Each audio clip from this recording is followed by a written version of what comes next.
This was an unexpected and kind of wild week in the classroom. But before that, it's fall time here in New Jersey.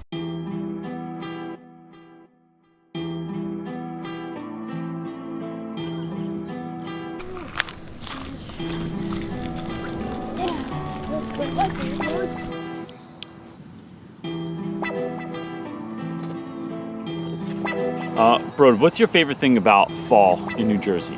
Like at stores now, there's chicken, and like there used to be like this chicken that I love so much. There was chicken you love so much? What kind of Yes. chicken was that? I don't know, but it was like a mini chicken.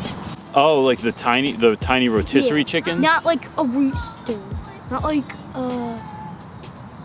that. Okay. Not a turkey. Like a chicken. Yeah, they're little versions.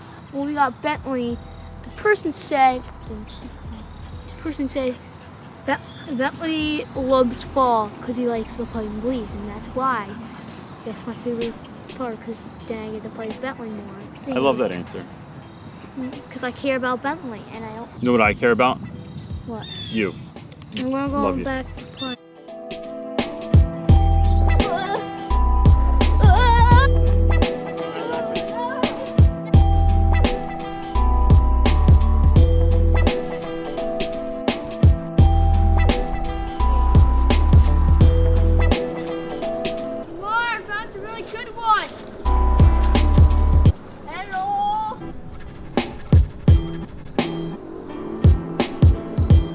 Mar, what's your favorite thing about fall? I don't know. Do you know why they call it fall? Because 100 years ago, when George Washington was here, he tripped one day and fell down the steps of the White House. And ever since then, they call it fall. Oh. I get it, because... That's true. No, that's true. You didn't know that? Not So Secret Wife didn't know that historical fact. Mar, that's not true. Don't tell your friends that. I just made that up. Okay. Okay, good. I'm sitting here trying to think of how I should start this conversation, but I'm not sure where to start. It's the end of the week, so let's do this. It started with a Monday of parent-teacher conferences, and then moved into a Friday that I just didn't see coming. And I don't want to talk about that too much. And I don't want to be like try and like bait you to watch all the way to the end of the video and not really talk about it. But I will say this, that some changes came up by the end of the week that I never would have saw coming, even the beginning of the day on Friday. A child just ran by my house, probably 9 years old. She had a raccoon tail hanging off the back of her pants. Like a 2-foot long raccoon tail. And not in a way that said, hey, I have a raccoon tail hanging off the back of my pants. It was just like, yeah, I got a raccoon tail coming off the back of my pants. So let's start from the beginning. It's Wednesday, and this week has been interesting. Monday, we didn't have classes. We had parent-teacher conferences that went from, oh, it's gonna die now. That's better. So we had parent-teacher conferences on Monday that went from 11 a.m. until 8 p.m. We tried something new this year where parents had to schedule those conferences, but it turns out most parents were just in the building. If you wanted to talk to a teacher, you came in. So I talked to people for literally 8 hours, and I left my room for an hour for a scheduled break that I'd had, but it was completely exhausting. The reason I love doing this is I'm not a teacher that calls home very often, but I do love talking with parents. Talking with parents gives you a sense of like who students are, where they come from, where they get some of their ideas from, and it also calls them out on a lot of things. So if you have a kid that like has been sleeping a lot in class or not doing their work, and then you meet a really passionate parent that is all about their kid's education, it kind of breaks that wall down, and you and the parent can start to connect on how to help that student to rise and be who they need to be instead of who they're being right now. So that was interesting. Then we came into school yesterday, continued reading The Odyssey in the same way. We continued reading Julius Caesar in the same way that we had done last week. Although I put someone in charge, here's a fun idea. I put someone in charge of sound effects. So when reading Julius Caesar, if it said there was lightning or thunder, one kid was put in charge of lightning, one kid was put in charge of thunder. And then the kid that was in charge of thunder, I gave him the megaphone, and he just made thunder noises through it every time that there was thunder. Because doesn't sound as cool as it was cool.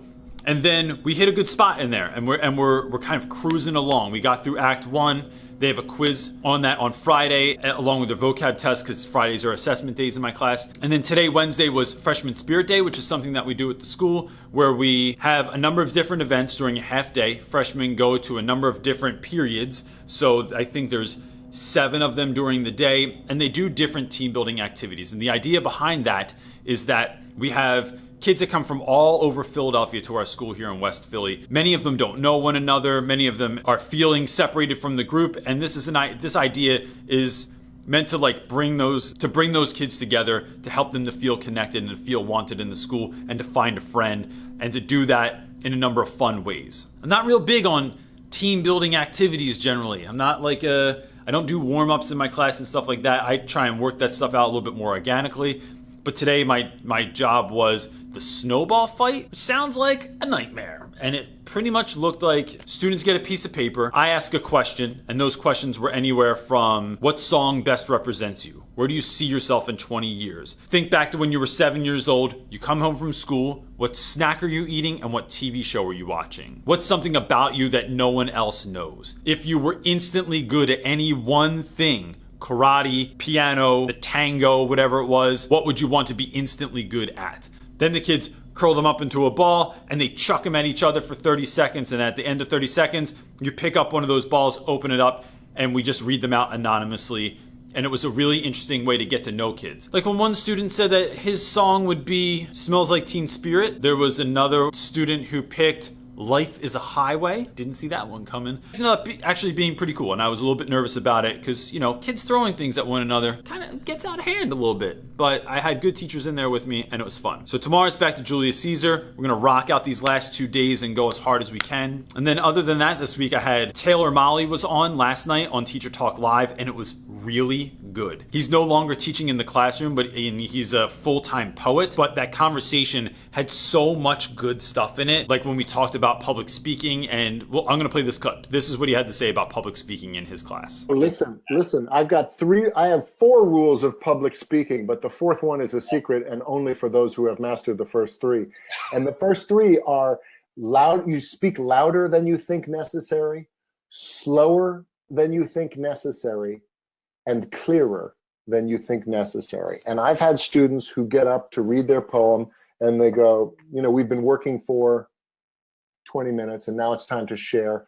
And this student will go, on the wall of my room, there is a map of Vietnam. And I go, Bobby, remember what we said, loud, slow, clear. He says, oh, sorry, Mr. Molly. On the wall of my room, there was a map of Vietnam. I go, Bobby, that was exactly the same. You didn't do anything different. He said, oh, I'm sorry, Mr. Molly. I didn't know you actually wanted me to do what you said. You want loud, slow, clear? Watch out. Okay, cover your ears. Here we go. On the wall of my room, there was a map of Vietnam. You go, Bobby, that was exactly the same. What's it going to take? And finally, Bobby he finally stands up and says, on the wall of my room, there is a map of, oh my God. And he sits back down and you go, why did you stop? And they will say, didn't I sound ridiculous? Didn't I sound stupid? Wasn't I screaming? And I have said to the class, raise your hand if you think that Bobby was screaming and sounded ridiculous and stupid. And nobody raises their hand except for Bobby's best friend sitting next to him. And so the truth is that unless you think you sound stupid, and unless you think I'm screaming, you couldn't possibly want me to be reading this loud, you're probably not doing it right. I just loved the idea. I thought it was awesome. Then I've been reached out to from St. Joe's University, asked me to come and speak to their education class, and I had a couple of other cool opportunities that have been popping up here and there. So it's late, it's a half day. I'm here way later than I wanted to be, but so now it's time to go home and be a parent. Kids need me. They love me. Hear that, kids? You love me. Oh my goodness.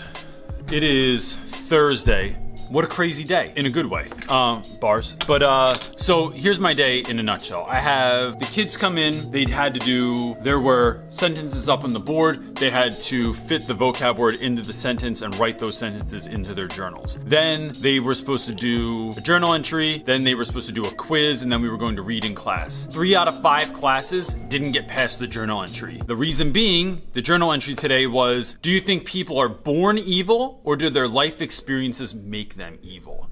And this spawned such a conversation that even my most difficult class that I have this year went on with this for 50 minutes. We talked about it in class. People were listening to one another. They were responding and refuting what other people were saying. Some really, really smart ideas came up. You could sense that it was kids speaking out of their own experience as to whether or not they were born a certain way or they became a certain way, good or bad, right? And so that was such an amazing conversation that I just chalked the whole class and we just went with it. And at the end, I said this, in college, they always talk about these teachable moments, right? Like, what are we doing that's actually useful? What might happen that kind of takes you off course? I did not at all get the sense that the kids were trying to work me or trying to get me off topic, which happens sometimes, like the kids will try and do that. This was more, the students were literally interested in this.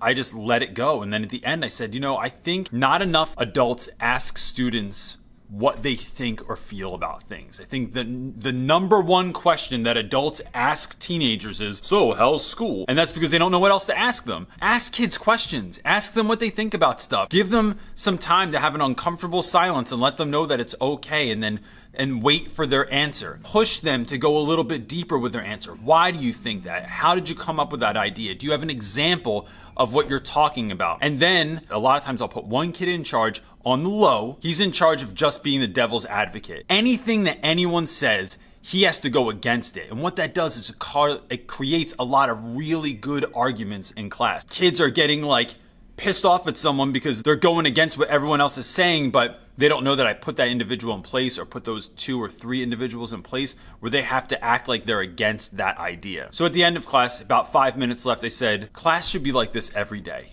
Every day you should be this engaged that you don't even know where the time went. I know I have students that are going to walk away thinking all we did was talk in class today, but we didn't.